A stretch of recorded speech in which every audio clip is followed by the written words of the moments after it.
about secession around the U.S. these days. The latest comes out of Baton Rouge, Louisiana. Residents of the city's southern unincorporated municipalities want to break away from Baton Rouge to form their own city called St. George because they are fed up, damn it.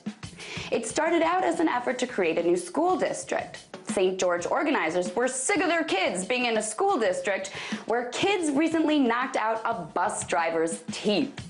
When advocates couldn't get their own school district, that's when they got the idea to just say the hell with it and form their own new city entirely.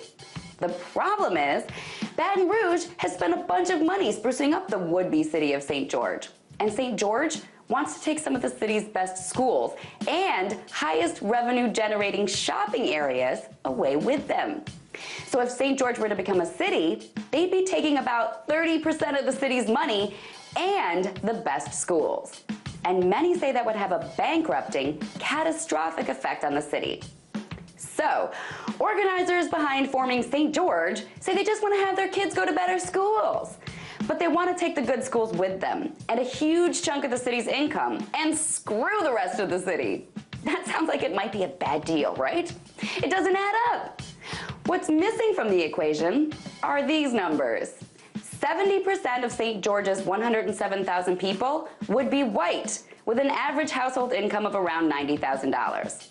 55% of the remaining Baton Rouge's 230,000 people would be black, with a much lower household income.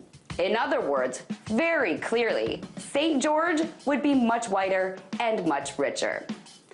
Also, up until very recently, Baton Rouge had its schools controlled by the federal courts because their schools were too segregated. This is a city that had the nation's longest-running school desegregation lawsuit ever. This is a deep South city with a recent history of keeping blacks and whites separate. So if there's any reason to be fed up in this story, it's because it's just another example of jerks in this country trying to take more for themselves and screw everyone else. It's the kind of mine, mine, mine mentality that makes some people want to knock other people's teeth out. Tonight, let's talk about that by following me on Twitter @TheResident.